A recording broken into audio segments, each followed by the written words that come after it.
Welcome in, ladies and gentlemen, to the Air Raid Hour. My name is Steve Mathis. You can find me on Twitter at Judge Mathis, joined as always by my co-host Dave Tilton. You can find him on Twitter at Tilt Money. Together, we are the Bills, guys. This is the Air Raid Hour presented by the Cover One Sports Network. And you'll notice I finally have myself a nice fancy backdrop.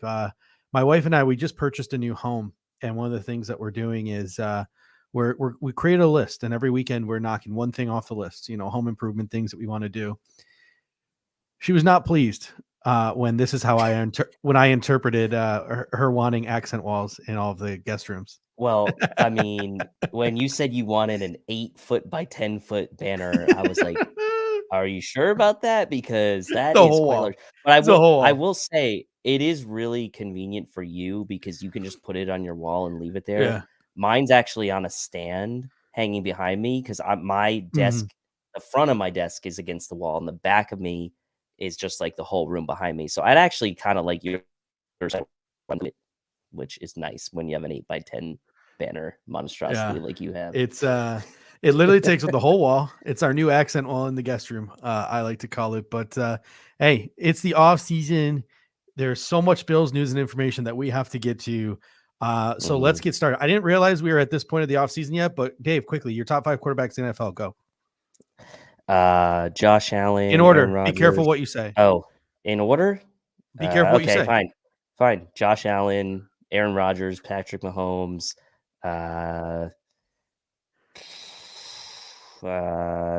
That's it. Just those 3. It's crazy, right? Like I posted this, that's like the new topic.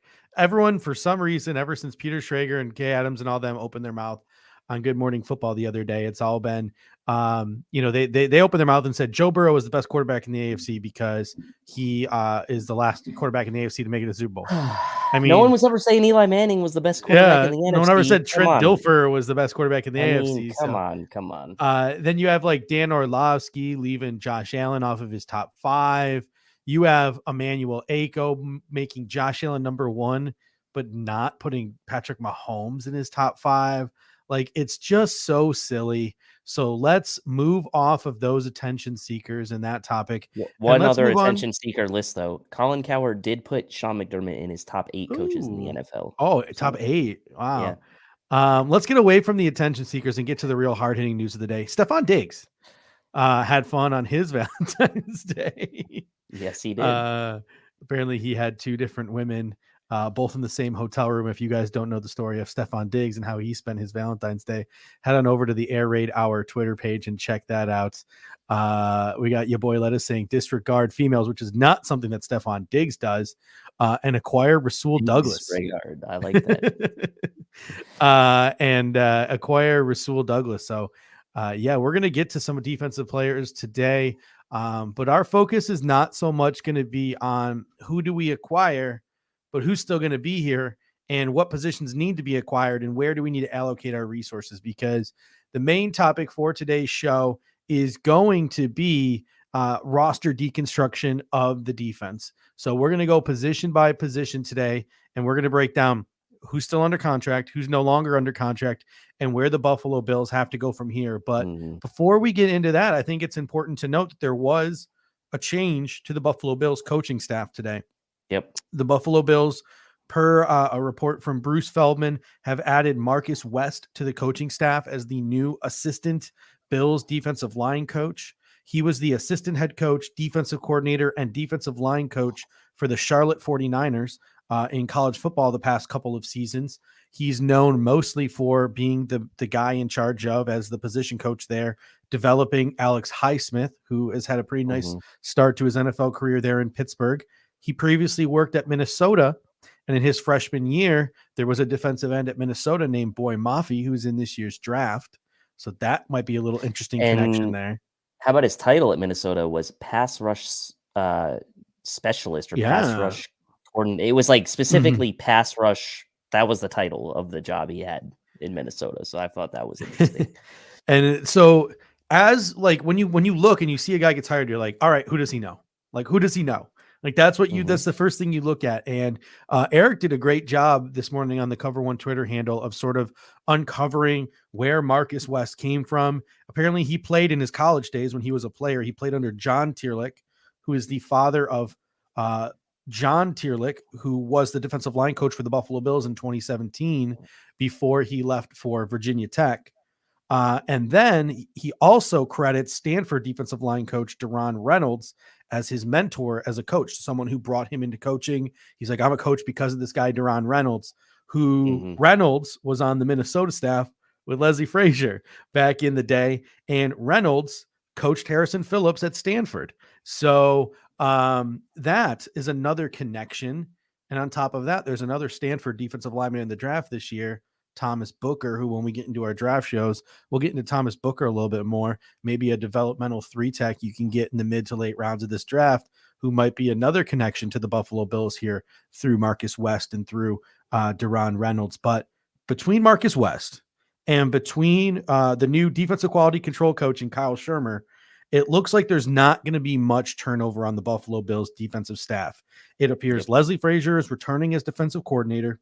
Eric Washington is returning as defensive line coach. You got Bob Babich as your linebacking coach, Bob Babich Jr. as your safeties coach, and John Butler as your cornerbacks coach. They all remain intact. What are your thoughts on the Buffalo Bills defensive staff remaining mostly intact? Well, I'll say this. You asked me on the last show when we were doing offense, what is my philosophy when it comes to, I know one of them knows Kevin Bacon. I was actually going to say, like, the connections you can make are almost crazy. Like, it's almost impossible to predict. But in any case, my philosophy on defense is a little bit different than I would say for like just the overall roster construction or the offense. When I say to you, best defenses of all time, you would typically come back to me and you would say, okay, 1985 Chicago Bears, 2000 Baltimore Ravens, 2017 Jacksonville Jaguars. You always put a year in front of it, right? Like it's never like, like the Rams defense in the night. It's never like that, right? But when you talk about offenses, greatest show on turf, these things, like these are things you talk about that are over a period of years. So my point being, when we talk about elite defenses and these sort of historic level defenses we've seen from teams in the past, it's usually like 1 year. So for the Bills, I think it's smart. You had the number 1 ranked defense in the NFL last year, and it was kind of a quietly ranked number 1 defense. And so what is harder to do in the NFL, sustaining an elite defense or a top-notch defense, or sustaining a top-notch offense? It's sustaining a top-notch defense in today's NFL. It's clear, right? Jacksonville fell off after 2017.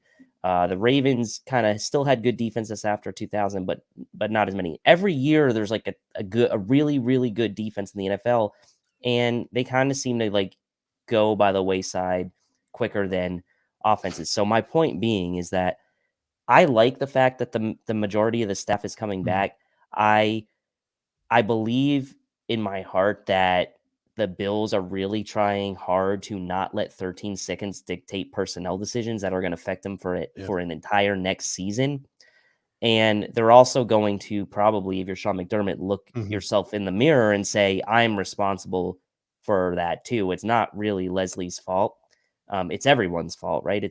We all made mistakes. So I think it makes sense. I think that you have basically almost the same personnel coming back outside of some of the folks we're going to talk about tonight on that side of the ball. But for me, I'd say if it's not broken, don't fix it in that sense, when it's really easy to get caught up in the 13 seconds. So that's where I kind of come out. No, and I'm with you because, I mean, our staff got bled dry this offseason. You see a bunch of guys leaving on the offensive staff.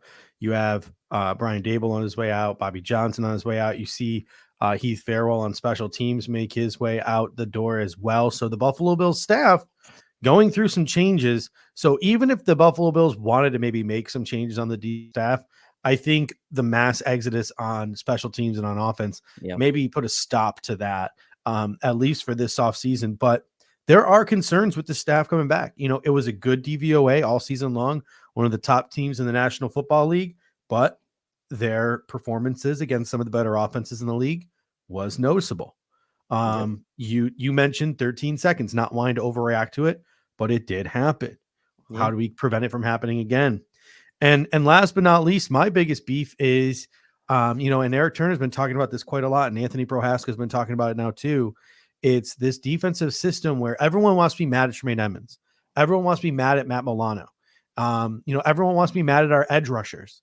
But what we're really maybe not comprehending, and some of the people in the comment section might be comprehending it because they've mentioned it a couple of times now, is the lack of beef in the middle of that defense, the spine of that defense, right? The lack of two gappers. It's Harrison Phillips, and then it's no one else.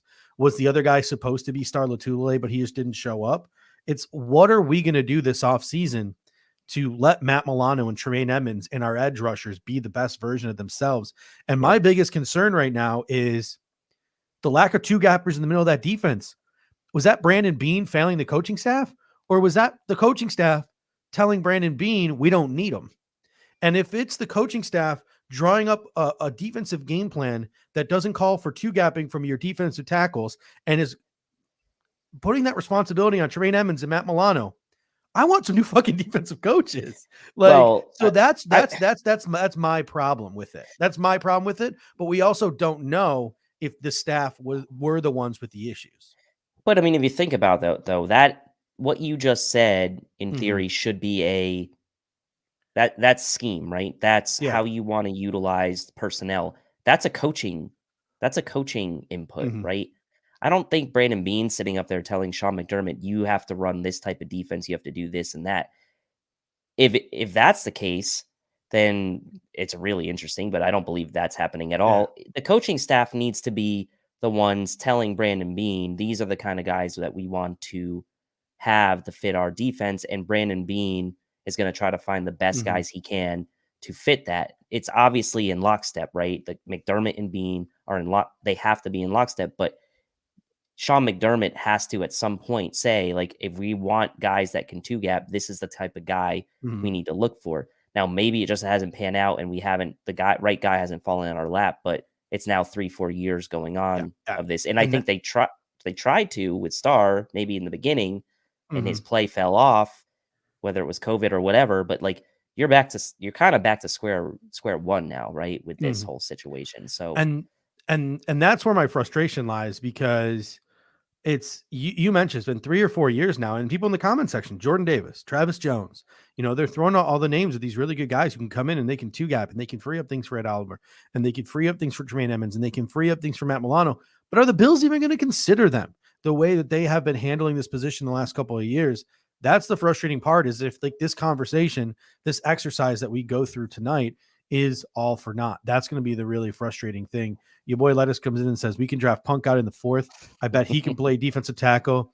He can kick blockers out of the way. Listen, your boy, if we draft the Punk God, we will throw a party in honor of your boy Lettuce, because he is every show in here talking up the Punk God, Matarazzi from San Diego State. But we got our eyes now on defense, and let's start with the edge rushers. This is the biggest transformation that we could see on this roster of any position on the team this year, because intact on the roster are Gregory Rousseau, Boogie Basham, and AJ Epinesa, our first and last 2 second-round picks. Also on the roster is perennial practice squatter Mike Love, and then UFAs Jerry Hughes, Mario Addison, and F.A. Obata. Where do the Buffalo Bills go from here? What is the state of the defensive end group, in your opinion? Once again, for the 3rd year in a row, we're in flux with this group, and it's kind of, it's kind of weird to think about that, because we've put free agent capital into this group with Addison, right? And Obata. We put draft capital into this group with Rousseau, Epinesa, and Basham, and I know those guys will still be here, but now you have to really look at yourselves and say, like, are we going to hand the keys over, these starting roles over to guys like Epinesa, Basham, Rousseau? And I think part of that decision will be like, are we still going to employ this sort of this heavy rotation that we've seen McDermott do over the last, his whole coaching career? Or are we going to try to once again find this balance of sort of veteran guys that we're familiar with and bring the younger guys in sort of in the rotation. At some point, there has to be a changing of the guard, right? And I don't know if it's this year or in future years, but at some point, there has to be a changing of the guard where you've invested first round draft capital Mhm. for four players. Obviously Ed Oliver is a defensive tackle, but Basham, Rousseau, Epinesa, these have been three of your first picks in the draft the Yeah. last 2 years. Are you going to turn the keys over to these guys? And if you Mhm. are, fine. Then if that's the case, you may not be looking at an edge rusher in the draft. If you are not ready to turn the keys over to these guys and you're saying, well, I don't know what's going to happen with these guys, you're going to probably go out and you're going to go look for a veteran like you did with Jerry Hughes and Mhm. Mario, not Jerry Hughes because he was here, but Mario Addison and F.I. Obata. Jerry Hughes now being an unrestricted free agent becomes the most interesting one to me. I'd probably move on from Obata. I'd probably move on from Addison, but Jerry Hughes, I would consider I would consider bringing one of Jerry Hughes or Mario Addison back. I would not want to bring both, but I would consider bringing one of them back Mhm. for the right price and then kind of seeing what was available out to me if I wanted to go big game hunting in free agency or if I decided I want to spend early draft capital on an edge. But it is thin right now, right? Yeah. Like it is really thin. Like Brandon Beane is going to one way or another, he's going to have to make a move in Mhm. free agency. I just don't know to the caliber of player he is going to invest in. So you could see a guy like Hughes back in the mix Yeah. potentially.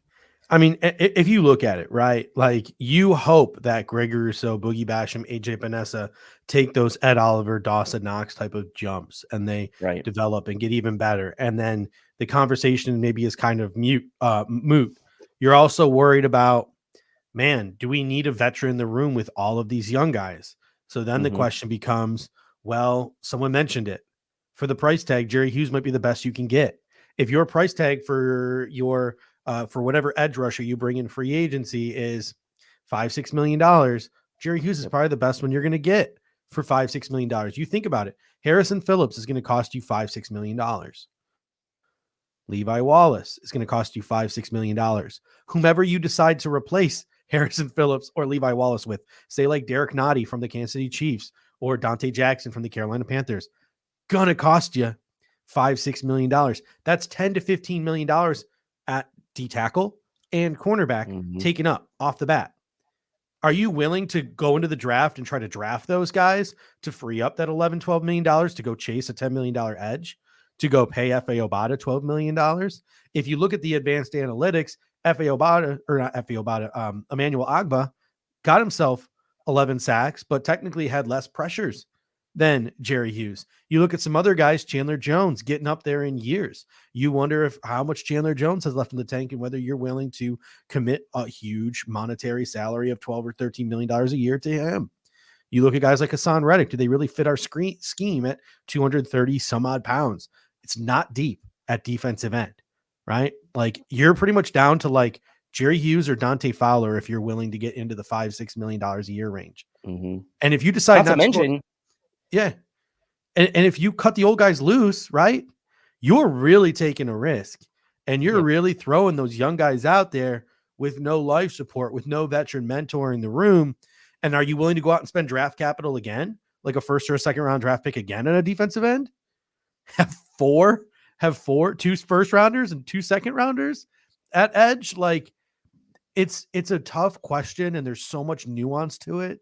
And we could probably sit back and forth for 3 hours here and argue every single different scenario. It's I mean, a this head is good for scratcher for sure. it's a good opportunity for Mike Love, I would say, right? I mean, like, look, the Bills, if Mhm. the Bills, like, it's almost forcing their hand, right? Like, they have Mike Love on the roster, and then they have the three Mhm. guys that they drafted early, right? It's a numbers game. They have to sign someone in free agency. I don't see any conceivable way that they go into the draft with just Mike Love and then the three guys they drafted in the last 2 years at edge. Like, Mhm. then they're pretty much like almost forced to draft an edge player, Yeah. right? And probably early. And then all of a sudden now you have four guys and they're all young guys, right? Like, so what do you do? Like I would be shocked if Bean didn't sign 1 or 2 veteran edge players in free agency as opposed to going for the big splash. Now, you raise an interesting point. A big splash guy could be a veteran and likely would be a veteran, has to be, right? Is that enough for you? One guy, investing in one guy, is that enough for you in free agency to potentially then just see how the board falls and not force your hand to taking an edge guy early? That gives you Mike Love, a big ticket free agent, and then the 3 other dudes. I'm completely comfortable with that because Yep. you got what's that line from Mark Wahlberg and the other guys? I'm a peacock captain. You got to let me fly. You got to let these young guys fly. I agree. Boogie Basham needs to be your DE 3 or 4 next year. AJ Epinesa needs to be your DE 2, 3 next year. Like, they need to get their snaps. They need to sink or swim. My only concern is not having at least a little bit. Like, I don't have any qualms or any concerns about Gregory Rousseau.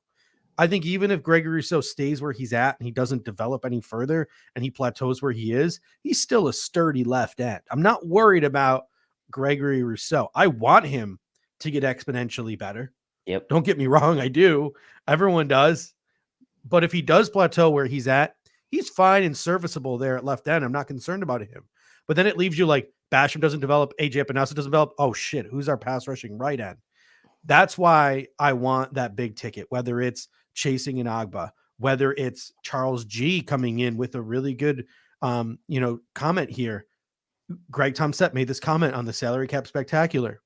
If the Buffalo Bills want to, the Buffalo Bills can free up the money to go make a move. They can restructure Trey White. They can do some other things to go make a move.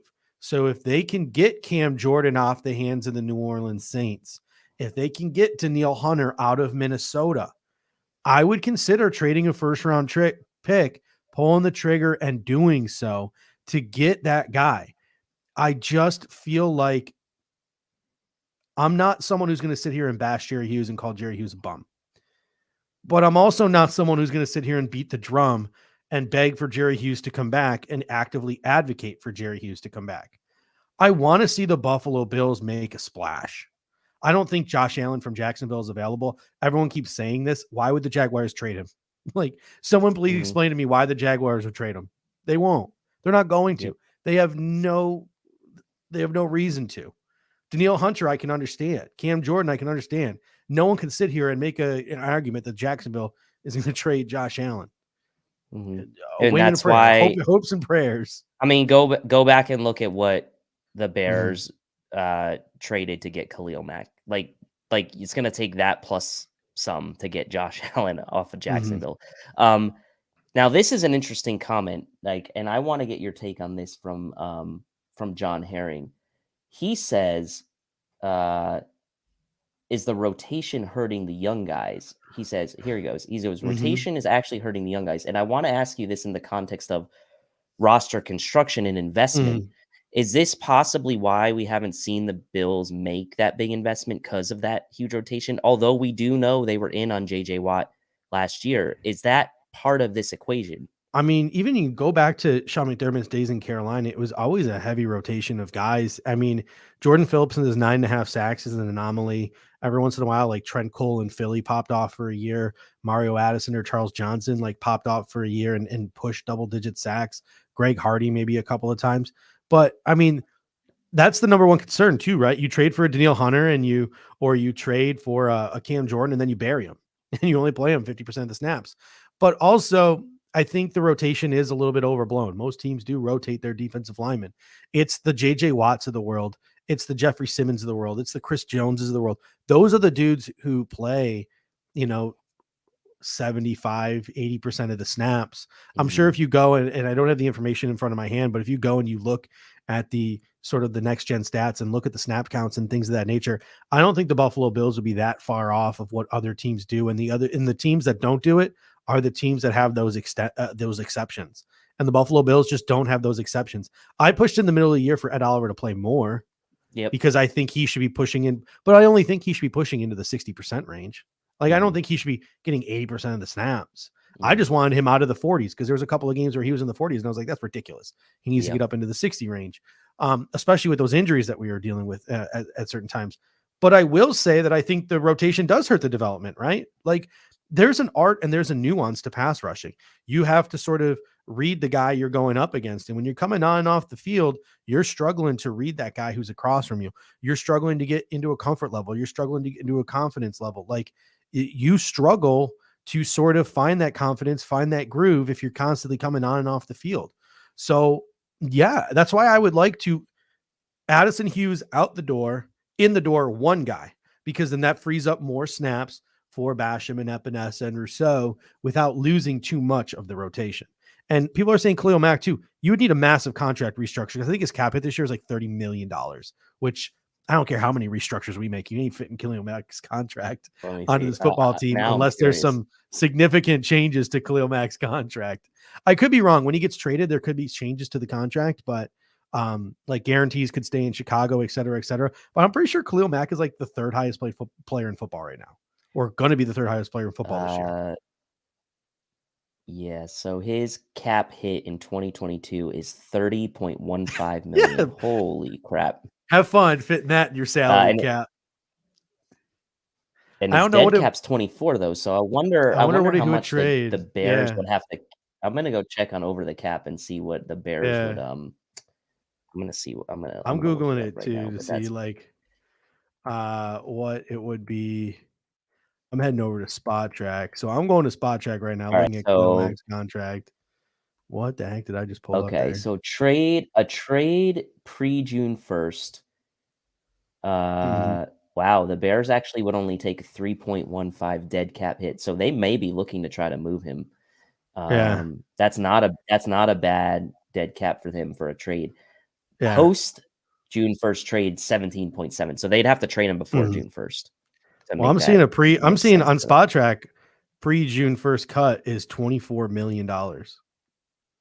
Yeah, no, cut. Yeah. No. I'm saying a trade. Pre-June 1st trade is $24 million is what I'm seeing here on Spot Track. So there's a little bit of a difference between Spot Track and over the cap. Oh, I'm sorry. Mack. No, you're right. I'm looking at you're right. Dead money on this says 27, so it's close. I don't know how much. So again, you'd have to find someone smarter than me to figure out how much money the Buffalo Bills would actually have to fit in their salary cap. Let's not Khalil Mack. It's not happening. But somebody made a great comment earlier too, as we transition now to sort of defensive line and the interior of the defensive line. Was the interior the issue, right? If the interior guys played better, could that free up things for the edge rushers? If you look at the interior, this is another position. The whole defensive line, despite all of our investments, is going to be undergoing a massive makeover again this offseason. Ed Oliver, Star Lotulelei are the two big ones under contracts. We'll get to Star Lotulelei in a moment. Eli Ankou, Brandon Bryant signed to futures deals. Harrison Phillips, UFA. Vernon Butler, UFA. Justin Zimmer, RFA. What we're hearing about Star Lotulelei, or at least what some people at Inside Cover One are hearing about Star Lotulelei, is he is seriously considering walking away from the game of football. So that would behoove the Buffalo Bills, I think, from a salary cap standpoint, if he retires. But I do believe the Buffalo Bills also still eat money if he retires. I believe they do still eat some of his guarantees and things of that nature. Again, I don't 100% fully comprehend the nuances of what happens if Star Lotulelei retires. But I do know if they were to release him this year as a post-June 1st cut, it's a $5 million dead cap. It's a $2.5 million dead cap in 2023. And it's only $4 million in savings. So it's not the preferred method, because next year would have been minimal dead cap and a big savings. And that should have been this year, but he opted out because of COVID. But it's not, what I'm trying to say here is it's not looking like Star Lotulelei is going to be back one way or the other, whether the Bills cut bait with him or he retires. It's kind of looking like the Buffalo Bills and Star Lotulelei are heading towards a divorce from the things that they are hearing. So I'm going on the assumption that Star Lotulelei is not going to be back. So I'm saying Ed Oliver's under contract, Eli Ankou, Brandon Bryant are under contract, Harrison Phillips, Vernon Butler are not. Justin Zimmer is an RFA. Where do we go from here on the interior? Is Harrison Phillips priority number one heading into free agency? I mean, it's scary to look at Mhm. now, like putting this whole picture of the defensive line together. And like I said before, like we're having this conversation for the third year in a row. Like, what do we do now on this interior? You've got Ed Oliver under contract. You've got Eli Anku.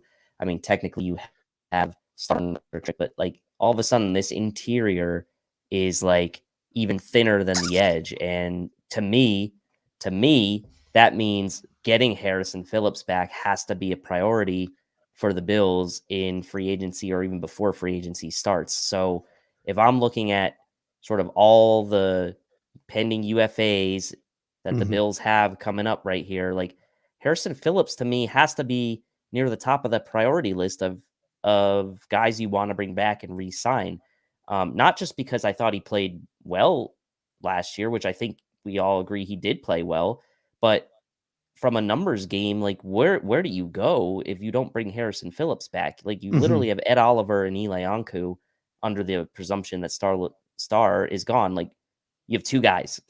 Yeah. So like what do? You have to bring Harrison Phillips back. So and that doesn't even absolve you from still then going out and signing free agents and even looking to the draft. Like you have to hit this in three phases if you're the Bills. You've got to re-sign Harrison Phillips.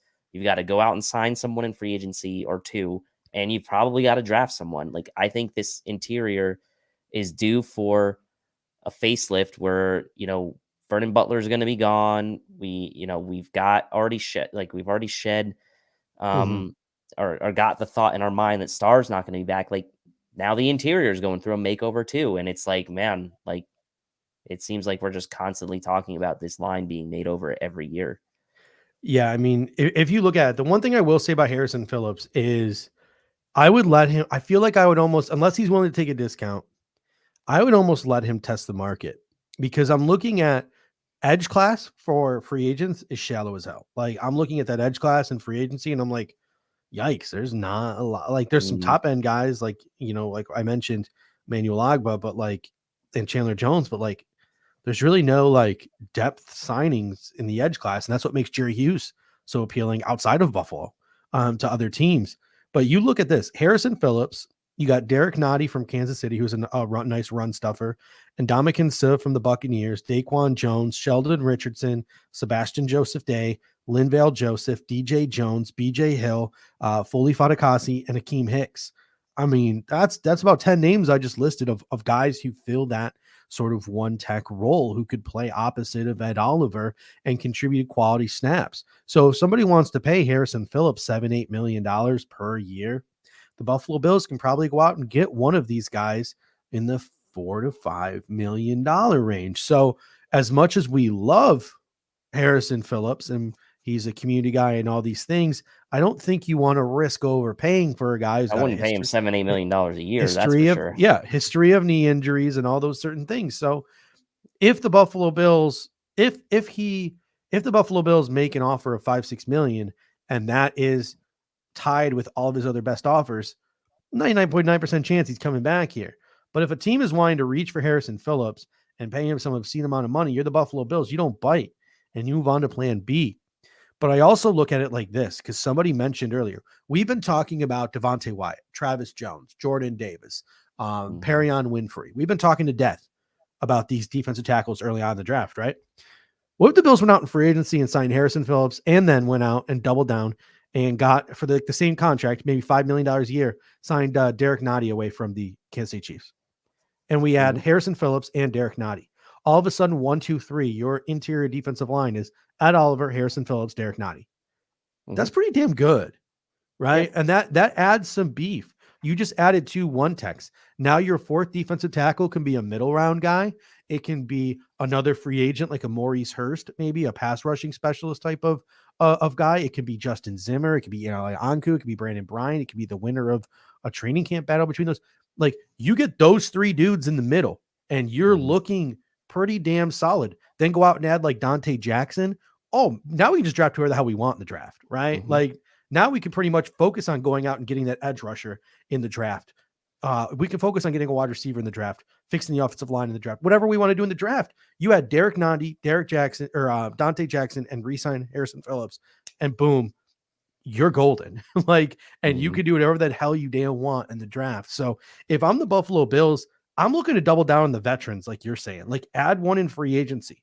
Re-signing Harrison Phillips shouldn't be the only priority, whether it's Yep. Derek Nottie or BJ Hill or Daquan Jones or DJ Jones or Foley Fatukasi. There's a ton of them.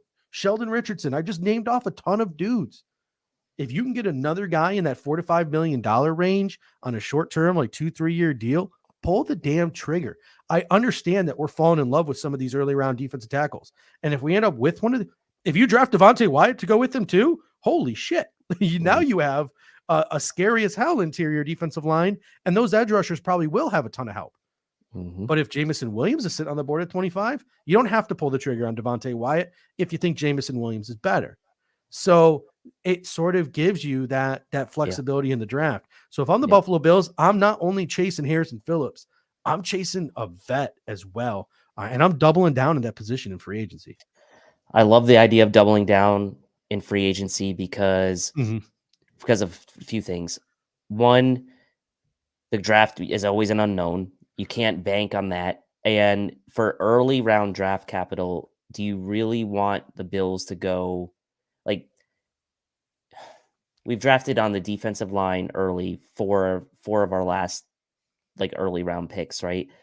If you go, let's say Devontae Wyatt early in the draft instead of maybe doubling down in free agency, I mean, what the hell happened in the rest of free agency that you felt that much of a need to draft a defensive tackle with your first round pick? Now, I'm not saying it's not out of the realm of possibility because we know the history of this regime has very much invested heavy in defensive line early in drafts, but Ed Oliver's really been the only interior guy that they've done that with. So are they willing to do that again? I think doubling down in free agency to me makes a lot of sense because I think whatever you do, you really want that early pick to be as flexible as possible from a position standpoint. You don't want to go in thinking like, oh my God, we have to get a defensive tackle with this pick because we have so few guys on the roster. Like, I don't think it's going to get to that.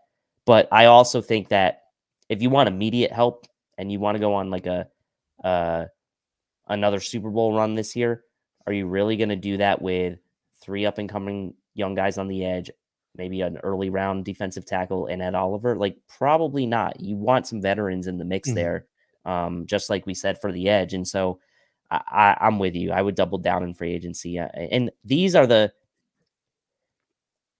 interior defensive sort of depth or value signings are not going to break the bank for you either. Like, these aren't what we would consider premium positions when it comes to free agency, right? Your premium positions are corner, right?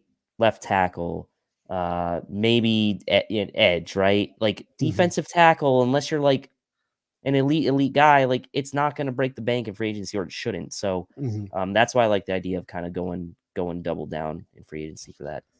Yeah, I mean, the one thing I will say is, and Eric Turner's been beating the drum for this, Anthony Prohass has been beating the drum for this. 2 gappers, Harrison Phillip types to free up your edges, to free up your linebackers, to free up your defensive backs, to be a little bit more aggressive, put them in a position to be the best versions of themselves. We're not doing that at defensive tackle right now. And I like DeMarvin Leal from Texas A&M. I like DeMarvin Leal from Texas A&M. But if the Buffalo Bills answer this offseason is to let Harrison Phillips walk and to draft DeMarvin Leal at 25, I'm going to put my head through a wall because you're putting Ed Oliver next to Ed Oliver, and this is going to be Quentin Jefferson all over again, where Quentin Jefferson's like, why the fuck was I in Buffalo? They were playing me at one tech. Like, what the hell was I doing there? What was I thinking going to Buffalo? And then he goes to Oakland where they use him properly, and he had a much better year out there. Not Oakland, in Las Vegas. He had a much better year out there in Las Vegas. Use your defensive tackles properly, for crying out loud. That's all we ask. Get us some big fat dudes. All right. So anyway, here's your draft day reference. Jordan Davis, no matter what. No matter what. No matter what, we got to trade up to get him. But moving on now to linebackers. Obviously, Tremaine Edmunds is entrenched minus a trade. We're not going to go through any of those scenarios tonight, though. Matt Milano is entrenched. Then sort of the second tier linebackers on this roster, you have AJ Klein, who is the number 1 backup to both Tremaine Edmunds and Matt Milano, still under contract. Tyler Matakevich, your ace special teamer, still under contract. And then you have 3 guys towards the bottom of the depth chart in Tyrell Dodson, Andre Smith, and Joe Giles Harris. Where do the Buffalo Bills go from here at linebacker? I know what you're going to say, so throw it out there and let's get this conversation started. I mean, it's obvious, right? The obvious answer is to cut AJ Klein, right? The Bills play 2 linebacker a majority of the time. I mean, it is nice having AJ Klein as kind of a backup to either guy, but AJ Klein doesn't matter when you cut him. You can cut him pre-June 1st. You can cut him post-June 1st. You're only taking a $400,000 dead cap hit. That's minuscule. $5 million in savings to your cap. Like, if you're looking at this and you look at AJ Klein's dead cap versus savings, like, this screams to me John Brown's situation from last year, right? Like, John Brown, we could see, like, getting cut from, like, miles away, and it happened because of his, like, 6-7, whatever $1 million salary it was, and it was, like, a minimal dead cap hit.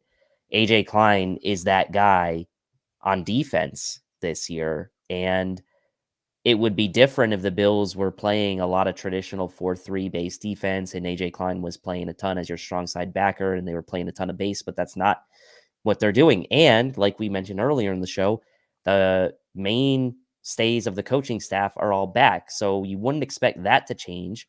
You wouldn't expect Sean McDermott necessarily to change the defense drastically. They were the number 1 unit last year. So that's the guy, man, that stands out to me. He's got to be in the crosshairs of getting cut. And here's the thing. Pops Mafia comes in and says, lower Klein's contract and add another linebacker. This is my biggest fear. The Buffalo Bills are just going to go to AJ Klein and be like, hey, AJ, can we sign you to an extension to lower your cap hit? Or, hey, AJ, will you take a pay cut of like $3 million down to like $2.5–3 million? I still think that would be too much. Like, AJ Klein's going to make $6 million or $5.5 million this year. Tyler Matakevich is going to make, almost $3 million this year. Andre Smith is going to make $1.2 million. Like, no, what are we doing here when we run a 2 linebacker system? What are we doing here? Matakevich, I can understand giving him a pay cut if he goes down to about like 1.5 mil. Andre Smith, Greg Tomset did a great job of mentioning how it doesn't really matter because his contract is so minuscule. Once you get down to the bottom of the roster, some of those guys all just blend in together. When they talk about top 51, etc. But I mean, it's just, what are we doing here? You can't, even if he takes a pay cut and slashes his salary in half, still too much money. Yeah. You could cut AJ Klein, save his $5 million. If your coaches aren't good enough to make Tyrell Dodson or Joe Giles Harris or Andre Smith fill his spot when you barely use that linebacker, your coaches aren't good enough. If you can't go out and draft a guy in the 4th or 5th round to come in here and compete, your coaches aren't good enough. Yeah. You can go out there and you can sign Josh Bynes in free agency, a guy who the Buffalo Bills had in here for a workout a couple of summers ago. And then he went and signed with the Baltimore Ravens. And what has he done for the Baltimore Ravens the last couple of years? Been a 2-down, run-thumping linebacker and played expert special teams for like $1.5 million. Go sign him. He's still good. Yep. He still does what he does best. So unless AJ Klein is willing to take Josh Bynes' money and move his contract down to $1.5 million, fucking get him out of here. Like, I just want no part of AJ Klein on this football team at anything more than $1.5 million. Like, it's absolutely insane. Not to mention, not maybe drafting Edmonds' replacement, but hedging your bets on Tremaine Edmonds. Guys like Chad Muma, guys like Troy Anderson, guys like Channing Tindall, guys you can get in the middle of the draft. Damone Clark from LSU. There's a dearth of linebackers in the middle of this draft. Finally using that word properly, by the way. I was using it the wrong way for a long time until some people in the comment section pointed out. There's just so many good linebackers in this draft. Take one in the middle rounds. And now you can hedge your bets in case Tremaine Edmonds does walk away. So to me, this is one of the positions I'm going to keep my eyes on most closely, because this is one of these positions where I'm not going to be afraid to just wholeheartedly and loudly and vocally disagree with some of the decisions the Buffalo Bills make. I will be upset and I will be in loud disagreement if you see a report 3 weeks from now AJ Klein takes $2 million pay cut. Will be paid $3.5 million this year to be the third linebacker for the Buffalo Bills. Tyler Matakevich takes $500,000 pay cut, salary down to $2 million to be a special teamer. I will be fucking pissed if those are the headlines in a couple of weeks. You got to cut more cap than that. You got to make those tough decisions. Mm-hmm. Good football teams don't play guys who aren't starters that kind of money. They just don't. They don't. They don't. And, you would never know the real story, but how would you feel if like you were $1 million or $2 million out on signing a big time edge rusher in free agency, but you didn't because you kept AJ Klein at $5 million. Mm-hmm. It's like, these are the kind of decisions like you have to make if you're the Buffalo Bills front office. And I mean, look, they did a lot of people last year. And this was even funnier. Like a lot of people last year, including myself, were open to keeping John Brown on the roster last year. Like there was an argument to be made to keep him even at his 7 million, whatever it was. Mm-hmm. I don't really see a great argument to keeping AJ Klein other than insurance for your starting two linebackers, which to me is not a good argument. It's just not. Like, it's not a good argument. And honestly, you mentioned Matakevich too. Like, I didn't even get to him. Like, that guy needs to take a pay cut too. Like, you can find special team linebackers on the trash heap in the draft, whatever. Yeah, like you can find them. Let me just read off. Let me read off to you the world champion LA Rams 2 linebackers. Ernest Jones, middle round draft pick from South Carolina, Randy's boy. Troy Reeder, Christian Rosenboom, former practice squad guy. Traven Howard. That's who the Rams had in the middle of their defense. You're telling me Tyrell Dodson can't do something? You're telling me Joe Giles Harris can't do something? You're telling me you can't develop those guys or scheme those guys? You have to pay AJ Klein $5 million because he's so valuable to your system? Come on now. That's a scheme problem or that's a coaching problem. That's not a personnel problem. Yep. And if it's a personnel problem, go out and draft someone who are better. Sign some guys who are better for cheaper. Teams do it all the time. The Bills seem to be the only ones. I mean, outside of Edmonds, is Voshon Joseph the only linebacker Bean has drafted since becoming the GM of the Bills? Yeah, because Milano was McDermott. So there's Voshon Joseph, and then there was Tyrell Dodson, who's a UDFA. Yeah. Let's see, Buffalo Bills draft history. I don't think he's drafted a linebacker. I mean, other than Edmonds, right? Like it's been Edmonds and Voshon Joseph have been the only 2 drafted linebackers Brandon Bean has had since his time with the Bills. Like that's off the top of my head, but I cannot think of any other linebacker that he has drafted. No linebacker drafted last year. No linebacker drafted the year before. And you are correct, sir. Voshon Joseph is the only linebacker that Brandon Bean has drafted in his 3 drafts as Buffalo Bills general manager. 4, if you want to count the McDermott era when they took Matt Milano and Tanner Vallejo in that draft. Well, Tremaine never should have let Tanner Vallejo go, by the way. Tremaine Edmonds, yeah. But I mean, but is that like? It's almost like defensive tackle, right? Like it's like they don't, for some reason, they just are adverse to drafting these guys. Like I don't know what it is. Like it just like in 4 years. I know you can sit there and say, well, we're always looking to find value. We're always looking to, like, in 4 years, you're telling me in 4 years, the way the board fell, you only drafted 1 linebacker and only drafted 1 defensive tackle. Mm-hmm. Like, I don't know, man. Seems weird to me. Yeah. All right. Let's transition now to another position that I'm sure is just going to be easy breezy. This is not going as smoothly as the offense did. Cornerback. You have Trey White.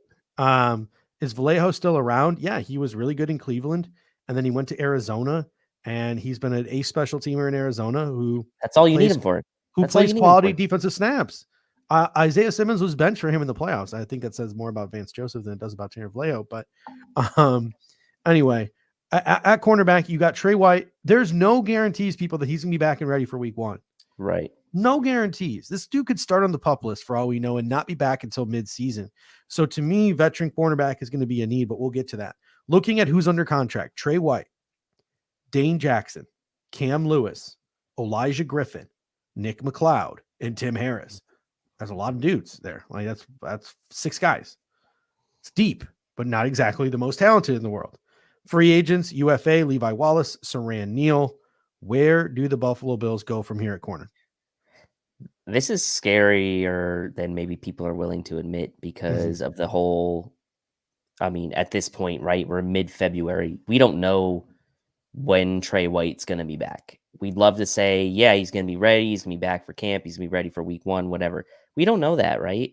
I mean, guys have been returning from ACLs obviously sooner and quicker than ever, but we still don't know. So with Levi as a UFA, you're talking about what?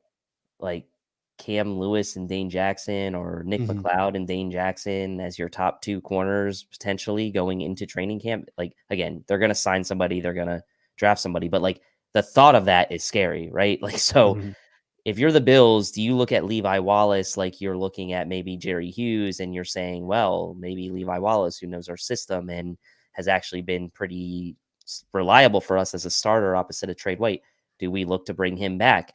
If I'm the Bill, and Levi Wallace is a very polarizing figure in the Bills fan community. Like, even in Bills content creator community, he's kind of a polarizing figure. I'd bring him back, honestly. Like, I would. Yeah. I mean, I'd bring Levi Wallace back, and I would, again, maybe do like you do a defensive tackle. If the right opportunity presents itself in free agency, double down and sign another corner. And if not, no big deal. If you've got Levi Wallace back and you're comfortable with Levi Wallace back in the mix, Dane Jackson there, and you know Trey White will be back eventually, it still gives you a chance to maybe draft a corner fairly early in the draft, and you maybe don't have to spend a ton of time going through the scrap heap in free agency with the simple move of just bringing Levi Wallace back. And you mentioned Levi Wallace. I'm going to agree with you, and I'm in agreement with Steve Rose here. You need to, with Trey White's injury, you need to sign a guy, and you need to draft a guy. Yep. You know, Randy says CB2 is not in the roster. Dane Jackson can be the CB2 up to week 8, but who is the CB1? Is it Trey White or is it somebody else? And that's why I think you need the veteran there, because even if Dane Jackson's going to be the CB2, you need to make sure it's a veteran across from him and not a rookie, like first round draft pick or whatever. So you got to sign a guy and you got to draft a guy. But I think depending on who you sign is where you draft the guy, right? Right. I agree. You mentioned bring Levi Wallace back. I'm okay with bringing Levi Wallace back, but let me read you some of the names of some of the other free agents. And some of these guys are great, and some of these guys are not so much perfect. Some of these guys are worse than Levi Wallace, and some of them are better than Levi Wallace. But they're all in the same vicinity of right, Levi yeah. Wallace. Yeah. So Levi Wallace, Xavier Rhodes, Mike Hughes, rest in peace from what Gabriel Davis did to him, Kyle Fuller, Sidney Jones, Akilo Witherspoon, Joe Hayden, last legs Joe Hayden, Rasul Douglas, Robert Alford, Dante Jackson, DJ Reed Jr., Steven Nelson, Casey Hayward. Speaking of last legs, you can make an argument for a guy like Patrick Peterson, and a guy like Malcolm Butler is talking about coming out of retirement as well. I'm not saying go out and get one of these guys over Levi, but I'm saying if Levi tests the market and goes away for what Spot Track predicts is $9.5 million, you could probably land one of these guys. You could probably land one of these guys for 4 or 5. I was like, 9.6 million. When the music stops playing, one of these guys will be without a chair, and you could probably get it for $4 or $5 million, right? So, if you're the Buffalo Bills, let the market play out. Sign one of those veterans. If the Buffalo Bills are able to land Dante Jackson maybe for $6 million a year, okay, that's a high upside dude. I'd be good with that. That's a high upside dude. To me, okay, now I'm looking in the middle rounds of the draft. I'm looking at the Jack Joneses of the world, the Josh Williams of the world, the Jermaine Wallers of the world. Let's just go out and get a guy in the middle rounds of the draft. But if it's Reclamation Project Kyle Fuller, or if it's last leg Xavier Rhodes, now we're talking, all right, Kyler Gordon round 2. Like, that's where the conversation changes, depending on, even if it's Levi Wallace. I think you talk about a guy in the first, second, third round range. So whoever you get to come in, whether it's Levi Wallace or another veteran, the quality of that player, I think, dictates where you take your corner in the draft. Obviously, best player available takes precedent there, because if cornerback's the best player available at the round 1, doesn't matter who you sign, you take the cornerback. But, yep. I think you're not forced. You're not forced. Like if the Buffalo Bills musical chairs stop playing and the Buffalo Bills are stuck with last legs Joe Hayden at cornerback, you might want to take Roger McCreary or Trent McDuffie at 25. Like you might want to do that. It's funny to me because last year we obviously had Levi back. We had Dane Jackson, who a lot of people had high hopes for, and we obviously had Trey White, and we still had people clamoring to take a CB with the first round pick, including myself. So, like, why would I change my stance now when there's uncertainty about Levi Wallace coming back? Dane Jackson wasn't exactly like he wasn't bad, but he wasn't obviously. He was what a lot of us thought he would be. A steady player, not elite, obviously not flashy, but not like really that bad, right? He was fine. He was fine. So I think the Dane Jackson sort of hype train got put to rest a bit last year, and he is who we thought he was all along, athletically anyway. CB's got to be in the mix unless, like you said, maybe Dante Jackson is a guy that you feel like, okay, that's an upgrade over Levi Wallace. Trey White's looking like he's going to be back, and we're okay with Dane Jackson. Then maybe you see a repeat of kind of what happened in the 2021 draft where the Bills don't go corner early. But right now, it's still standing out to me as a pretty good option early in the draft, regardless of what happens in free agency. All right. Transitioning now to safety. Obviously, Micah Hyde is under contract for 2 more seasons. Jordan Poyer is going into another contract year. You have Jaquan Johnson, Damar Hamlin, and Josh Thomas behind them. Here's the thing, right? Like, I was looking at free agency. Like, there's one guy who really interests me, and that's Malik Hooker from Dallas. Maybe you can get him and start grooming him behind because he's still relatively young. You can get him in free agency, former high draft pick. Maybe start grooming him behind a Jordan Poyer. But really, like, you're not going to go out. We're not looking for a Raphael Bush or anything like that. The Bills have made it clear they're fine with the dudes they got. Jaquan Johnson, Damar Hamlin, Josh Thomas is sort of like death players, step in for a game, et cetera, et cetera. Yep. But Jordan Poyer and Micah Hyde are over 30 years old. Jordan Poyer is a pending UFA. This is a position where the Buffalo Bills could draft a safety in the first 2 rounds of this draft, and I wouldn't bat an eye. It wouldn't shock me because the Buffalo Bills are looking not just to the present, but to the future as well. But looking at past drafts and guys who haven't contributed, like AJ Epinesa and Boogie Basham, and the backlash that has been brought upon this team from the fan base and on the field. Maybe if Creed Humphrey's playing, offense on the offensive line, we get humming a little quicker, et cetera, et cetera. So to me, I could see the Buffalo Bills really liking a Jaquan Brisker or a Jalen Petrie in the first round and taking them and just shocking a lot of people, or taking a guy in the second round and shocking a lot of people. But can they afford that? Or do we need more bang for our buck and more instant availability from our early draft picks? I think in the window the Bills are in now, they need, for the early draft picks, I would like to say yes, they need more instant availability. I'm going to take that stance because you are in a situation now, like you mentioned, where Jordan Poyer is a UFA after 2022. Micah Hyde's he's got 2 years left. Stephon Diggs is going to get a new contract at some point. You don't know what's going to happen with Tremaine Edmonds after 2022 as well.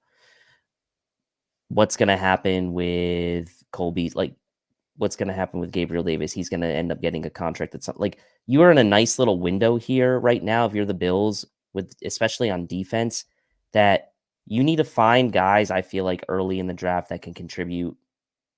Maybe not like they don't have to be like a superstar, but they need to be able to contribute somewhat early, because the only reason I'd be okay with that not being the case is if you really just found yourself like a gem and an absolute playmaker at a position where, let's say we're talking about now, safety, that you feel like is going to be the heir apparent to a Jordan Poyer who's potentially not on the team beyond 2022, right? So safety is always super interesting to me because the Bills haven't had to worry about this position at all since they brought in Jordan Poyer and Micah Hyde. Both of those guys were not drafted by the Bills. Micah Hyde was the first big, quote, splash free agent signing that was made in the McDermott era. And then Jordan Poyer was a guy that was a reclamation project. He was a solid player, but was coming off a big injury, and the Bills have now gotten the best out of him, and he's an all-pro. So the fact of the matter is that it's hard to read what the Bills will do at this position in the future.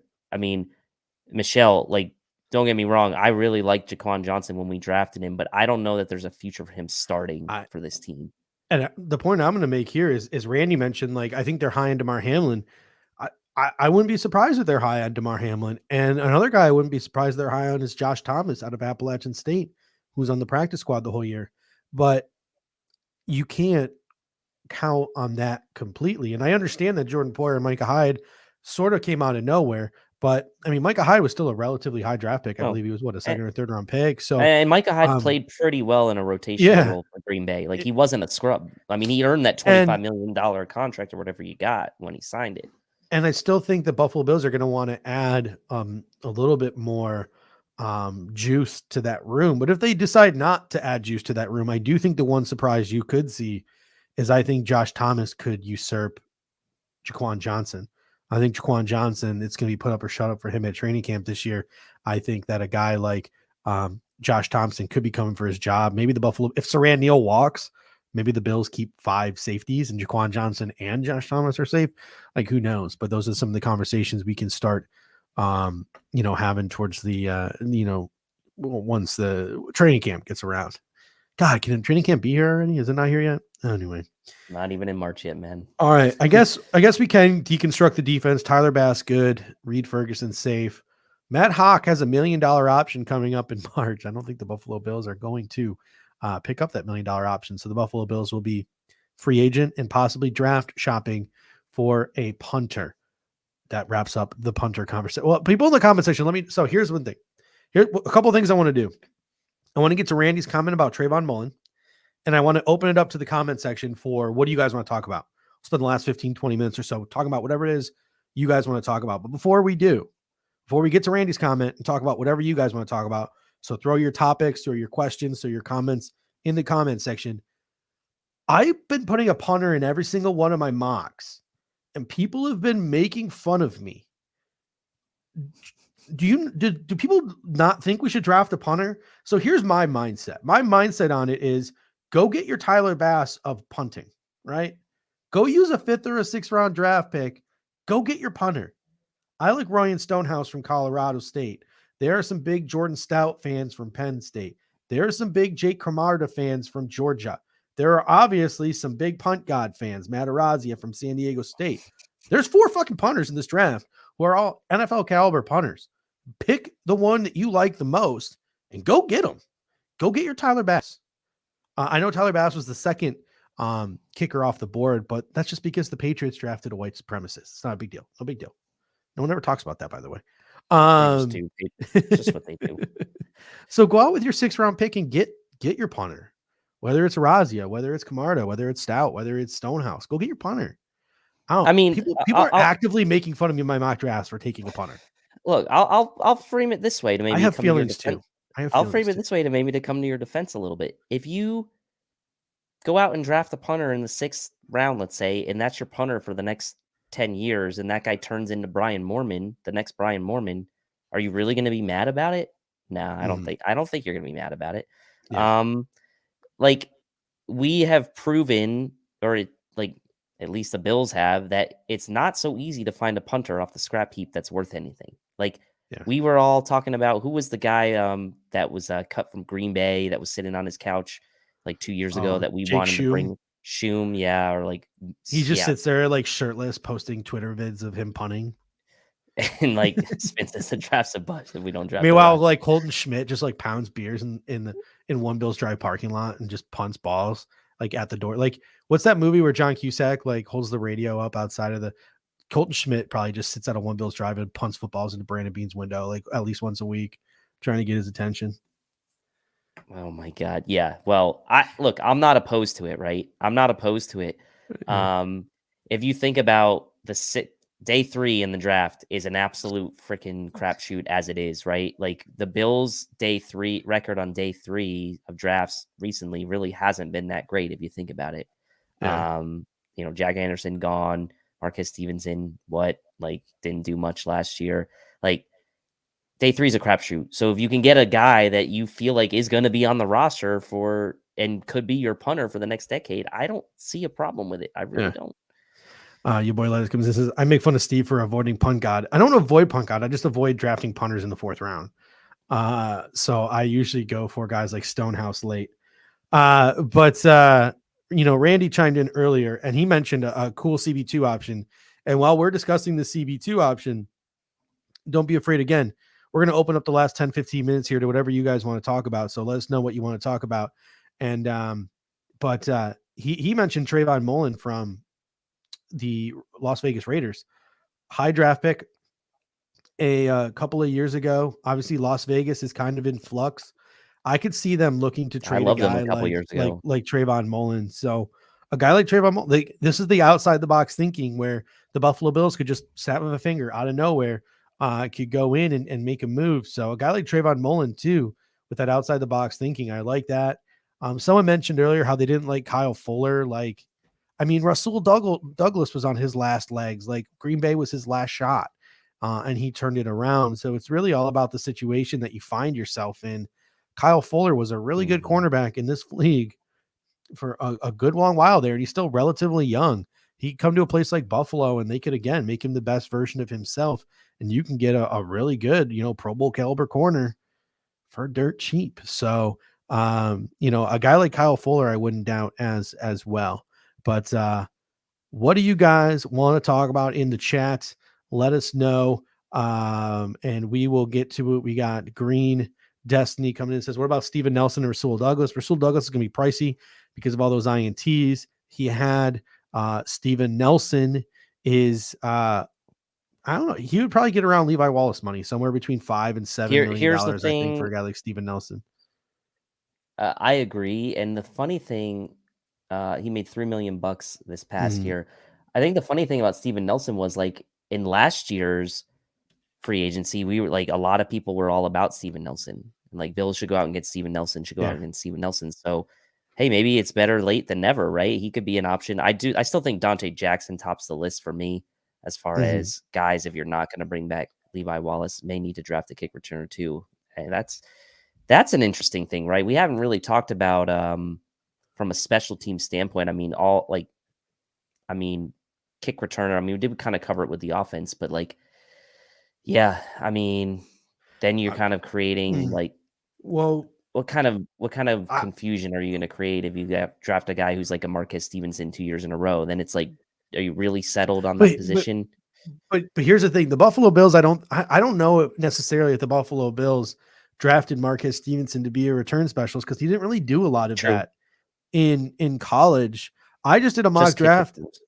Yeah, I did a mock draft the other day where, everyone knows by now that I've been banging the drum for Braxton Berrios. Now, Braxton Berrios apparently wants $8 to $10 million a year. I'm not willing to give Braxton Berrios $8 to $10 million a year. I thought Braxton Berrios would have been a really good bargain for, hey, cut Cole Beasley and sign Braxton Berrios for $6 million a year. I liked that. That was a scenario that I could get behind. 8, 10 million, maybe not so much. Now, I'm not saying this guy is Braxton Berrios, but I'm saying you can get a Braxton Berrios like possibly, replication out of a guy like Britton Covey out of Utah, a guy who took a 98-yard kick return for a touchdown in the Rose Bowl. A lot of people probably figured out who Britton Covey was right around the time of the Rose Bowl. He's been a kick and punt return specialist for the University of Utah for a couple of years now. He's a later round draft pick because he did his mission out there, his Mormon mission or whatever that they do. So I think he's older. I think he's like 25 or 26. So he's an older draft prospect. So he's going to be around later on in the draft. He's the guy you can get in the 5th, 6th, 7th round. 5'10", 185 pounds. You just draft him to return kicks and punts. Every once in a while, he might go out there and do some jet sweep stuff for you, or contribute in that way. But that's the guy you just add in the later rounds of the draft who just comes in and that's his only job. Field kicks and punts and return them.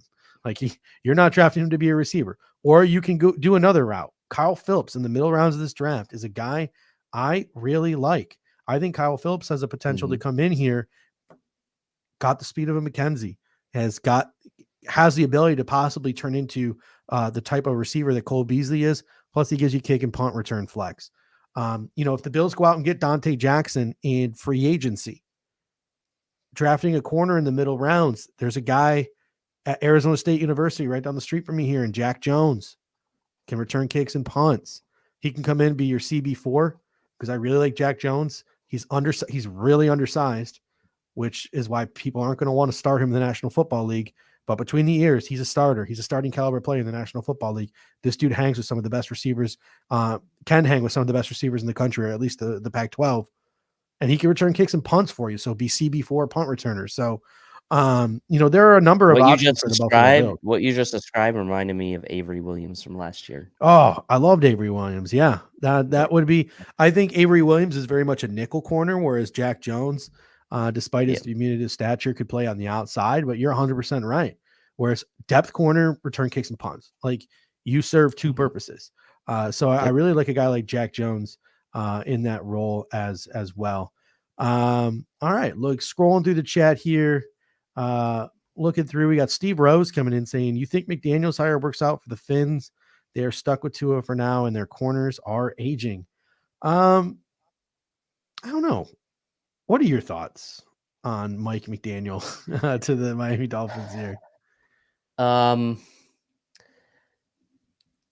like McDaniel. I wonder if it's a little too soon for him as a head coach. Like, he's kind of, I like him as a person. I think coming from the Kyle Shanahan tree at this point is a good thing. It's almost like taking guys from, the McVay tree where Zach Taylor got the job in Cincinnati. We weren't really sure if he had earned that job or warranted it, but there he is now in the Super Bowl a couple years later. So I think I like Mike McDaniel. I think it's obviously going to be a different, I feel like it's going to be a lot different looking team as far as like what kind of style you're going to see on the field from them compared to Brian Flores. But I don't know, man. It's hard for me to tell because I like him as a person, but I just wonder if it's like a little bit too early for him, if he's going to be in over his head a little bit. Yeah, it's tricky. I think of all the coaches they could have hired to make Tua work, I think it's probably the best one they could have hired. Yeah. I like the staff he's putting together there. I believe they're keeping Josh Boyer on as DC, so that defense should probably still be humming relatively well as they were humming. And if he can fix that offense, the tough task in front of him is going to be that offensive line. I get that it's easier for offensive linemen to block when they're doing a little bit more running than they are passing, and that should take some of the pressure off. But there's a lot of potential and a lot of talent on that Miami offensive line. But, man, they got to get some veterans in there. Like, they got to get some veterans on that offensive line. That's got to be number one for them. And then guys like Raheem Mostert, you're going to see guys like Ross Dwelly. You're probably going to see some guys that I want the Buffalo Bills to be in free agency are probably going to hover over towards Miami with their guy there, Mike McDaniel. So it's weird. Like, I like the dude. I wish him well, but also he plays for the Miami Dolphins, so maybe not too well. Ronald Ringler comes in and says, backup quarterback. I mean, what are your thoughts on backup quarterback? We kind of had this discussion on the last show, and we're going to have it a million more times. I'll say this piece, and then I'll let you talk to the veterans. Okay.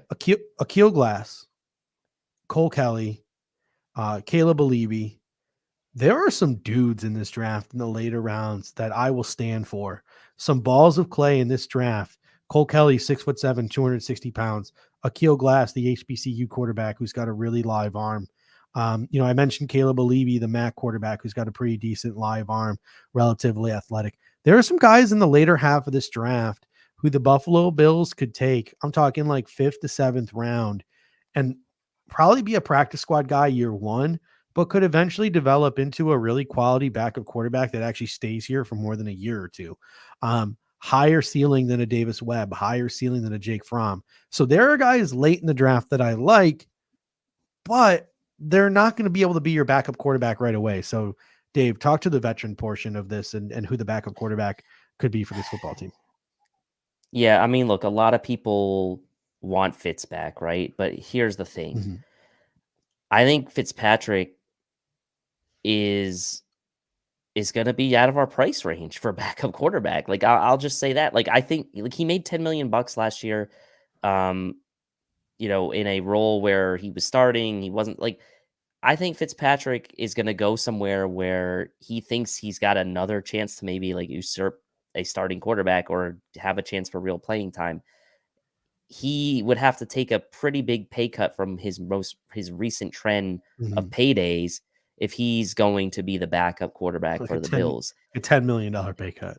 Like he made $10 million in 2021. Like he's gonna like the Bills aren't gonna pay more than $3 million for a backup quarterback. I mean, it's just not gonna happen. So is he gonna take that kind of money? Probably not. Like he can probably still make $5 million on the open market to go be a backup / like emergency guy. So like I like the idea. I love the idea of the reunion. I just don't think it's realistic given the amount of pay. Now I could end up looking stupid and he could come here for $3 million and like be the backup. Like I don't know for sure that can't happen, but I would say it's not the most realistic option. I think the realistic options are guys like Teddy Bridgewater, who is really kind of on the last legs of his career, who can be serviceable as a starter if need be.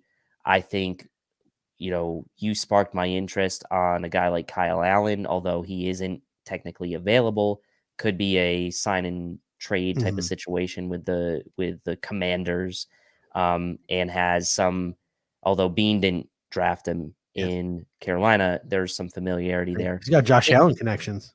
He's got Josh Allen connections, exactly. Jordan Palmer workouts, Jordan Palmer workouts, and then for me, out of like talking about the three guys, like bring Mitch Trubisky back. I'm curious. I'm very curious to see what kind of market there will be for Mitch Trubisky.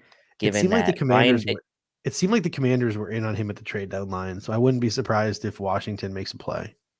Wouldn't be surprised, but yeah, I mean, I wouldn't blame Mitch Trubisky if the Commanders are going to go out there and pay him $5-6 million.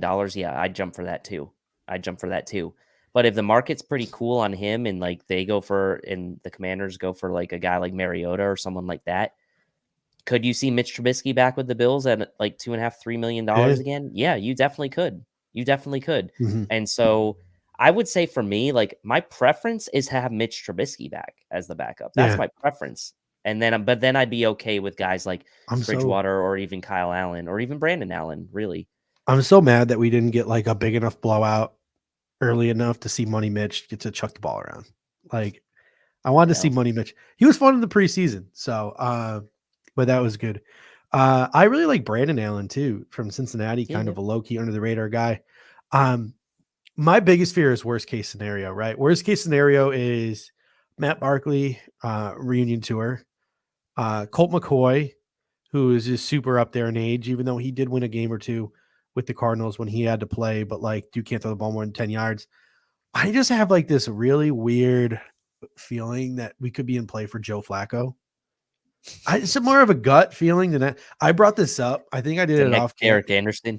I think I brought it up off air with like Greg Tomset, and he was just like, oh. And I'm just like, it's just like words like that is like that's the line. Like that's the cutoff is when we get to like, it's like Joe Flacco seems to be the cutoff line, but it's a weird gut feeling on Joe Flacco that he is someone that might be interested in the Buffalo Bills and the Buffalo Bills might be interested in him, but there's literally no science behind it, no logic behind it, no connections I'm making, just a gut feeling that Joe Flacco might be someone of interest to the Buffalo Bills. Adam Gibbons comes in and says, what are the guys you want to see the Bills target in free agency on the defensive side? I'm going to start with my two big ones. My two big ones are Derek Nottie from Kansas City, big ol' run stuffing defensive tackle, and Dante Jackson, the cornerback from the Carolina Panthers. I think if we can add both of those guys, maybe get them each in here. I think maybe Derek Nottie for maybe $5 million a year and Dante Jackson in here for $6-7 million a year. Those two guys plus Harrison Phillips, I think puts us in a really good position to go out and just fill in a bunch of other free agent spots with lower end sort of dust settler free agents and draft best player available and be ready to go into next season. I really do think Phillips, Nottie in the middle of that defense with Ed Oliver, and then Dante Jackson securing the secondary would really hammer home a really good free agency period if it were me. Trubisky does have a good ring to it, Randy. Here's the thing. We have I guess this is going to be a little teaser for our next week's shows because next week we're diving into offense and defensive free agency previews. I will say this, preliminary shortlist for me before doing my deep dives for next week's shows. Emmanuel Ogbah is on my list. He's on my wish list. I know it's probably unrealistic, but he is on my wish list. Dante Jackson, the corner, is kind of my mid-tier wish list guy, if you will. And that, if we sign him, I'd be kind of okay with letting Levi Wallace kind of do his thing on the open market. And I mean, look, I still go back to Darrell Williams. I like Darrell Williams as a running back that I think you could maybe get for like $2 million or less a year. And I think he's underrated. Now, does it make financial sense to spend a lot of money on a running back? No, it doesn't. Could the Bills draft a guy again, like the middle rounds? Yes, they could. There are a lot of guys available. But for just kind of putting me on the spot here, those are the guys that, and two of those guys were my draft. But I also want to say, since you mentioned it, and since Eric's been mentioning it a ton, and Anthony's been mentioning it a ton, and Pete, who was on the show with us last time, Byron Pringle is a guy that I keep kind of coming back to now too, as a mid-tier wide receiver signing that could probably be cheaper now at this point than Braxton Berrios. Who knows? But by chance here says Carlton Davis at corner. That's an interesting one.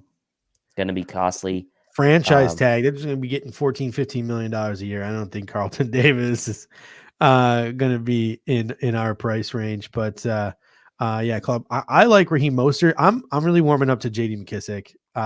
Yeah, I like J.D. McKissic. I was working my way in preparation for next week. I was working my way through the PFF top 200.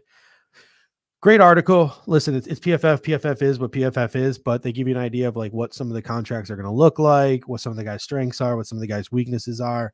I really honed in on some guys. J.D. McKissic was a guy I really honed in on. Austin Blythe is a guy I really honed in on. I think the Buffalo Bills are going to sign Austin Blythe. Like if I were to, if you were to put a gun to my head and say, name one player you are convinced the Buffalo Bills will sign this offseason, my prediction would be Austin Blythe. He was with the Kansas City Chiefs last season, didn't play because of a oblique injury, sports hernia injury. His injury is actually what led to Creed Humphrey starting unopposed and just going into training camp as the number one center there in Kansas City. But Austin Blythe is a guy who played under Aaron Cromer for 2 years in LA at right guard. He's got center flex as well. He can come in and be our Spencer Long, our John Feliciano, our Brian Winters, our Jameel Douglas. I think that Austin Blythe is next in line to our Forrest Lamp. I think he's next in line to be that dude. So I'm pretty well convinced that, Mostert is not Breida 2.0. Mostert would run Breida out of the building. Your boy, come on. You're better than that, your boy. He is not Breida 2.0. Raheem Mostert. First of all, Raheem Mostert, that dude's got a gear like very few do in this league. And two, he provides you actual value on special teams. And I brought this up on the show, right? Matt Breida was inactive all the time because Matt Breida is either a running back or he's nothing. Dude, Raheem Mostert can go gun for you. Like he can be your gunner. So, he can serve multiple purposes. I'm a really big fan of Raheem Mostert. So sorry, boy, I had to call you out there. All right, before we head out of here tonight, I got one. Jabroni, you are 3 seconds away. And The Rock means 3 seconds away from The Rock to lay the smackdown on your candy ass. Yeah, I can't stop you though. You keep using this word jabroni, and it's awesome. Now, ironically, I think that The Rock would actually agree with my jabroni of the week this week. The Rock, owner of the XFL, my jabroni of the week is the USFL. What the fuck are you doing with those jerseys? Did you see that today? So for those of you who don't know, the USFL is back. Their draft is like next week out of fucking nowhere. Their draft is like next week or the week after. I'll be watching it. And then they start, I believe they start in March or something like that. They got some really relatively big name coaches. They got Kevin Sumlin, Todd Haley, Jeff Fisher, a couple other ones off the top of my head, et cetera, et cetera. But like, what the they had a chance. Like any spring football league has a chance to win over my heart. And any chance the USFL had of just like the AAF. First of all, the AAFL or whatever had the dumbass fucking name to start. Just a dumb name. And then their jerseys. Nobody could get the acronym right. Their jerseys were dumb. So now what does the USFL do? Dumb ass jerseys. Horrible jerseys. Go to the USFL Twitter page, go to the USFL Facebook, Instagram, whatever. Look through those jerseys. The Houston Gamblers, right? From the old USFL. Beautiful color scheme, beautiful logo. You would look at the color scheme, you would look at the logo, and you'd be like, it is impossible to fuck that jersey up. It will be humanly impossible to fuck that jersey up. They fucked it up. They went with like this blue-gray pants and these like blue-gray side patches, and like half of them decided they wanted to be like the early 2000s Buffalo Bills with that stupid different color shoulder patch. Yeah. The fuck are they? It's not hard to make a jersey. It's not hard to make a jersey, and so many teams managed to screw up. But USFL, what are you doing? You had a chance to win me over, and you're just making it really hard for me to love you. I need the XFL back. Stat. We need the XFL back. My jabroni of the week. I didn't really have one, but I'm gonna say my jabroni of the week, it has been my day job because it's really been hindering my ability to do my draft research. So we'll just leave it at that before I get in trouble. So ladies and gentlemen, next week we are diving into offensive and defensive free agents. So on Monday, we're going to be all about offensive free agents, who's available, who should the Bills pursue. So do your homework and show up on Monday, ready to talk about every single offensive free agent. On Thursday, we will break down defensive free agents. So again, do your homework, come ready, come prepared. We will be talking defensive free agents. And then after that, we get 3 whole episodes devoted to the NFL Combine. We're going to be moving people up and down draft boards, talking about RAS scores and 3-cone drills and 40 times and risers and fallers. So that should be a ton of fun. And then right after that, free agency is here. So 2 free agency shows, 3 combine shows, and then boom, free agency is actually here. It'll be 1 more preview show, and then just all reaction from there to free agency. So hopefully this show, ladies and gentlemen, is helping you get through this long off season, way too long of an off season. Like I said, like I led the show off. Some of the things that people are talking about already, it's like June conversations in February, and I'm losing my mind. But anyway, hopefully this show helped bring you some sanity and some clarity. Hopefully next week's show will help you as well. If you appreciated this show, make sure you smash that like on your way out. And as always, sharing is caring. If you enjoy the Air Raid Hour, share it with family, friends, anyone you think would enjoy the show. Welcome them into this madness here on the Air Raid Hour. If you are listening on demand after the fact, make sure to leave a comment in the comment section. Dave and myself will be checking in regularly through Monday to leave any comments to your comments, respond to any questions, respond to any takes, etc. And if you are listening on Apple, Spotify, etc., make sure to leave us a follow, a subscribe, a 5-star, a review. Those are always appreciated as well. Hopefully, I just feel like we got to use this at some point today. Hopefully. Are we having fun yet? I think we're having fun. Well, we were having fun until a Chiefs fan showed up. Anyway, ladies and gentlemen, until next time, go Bills. Go Bills.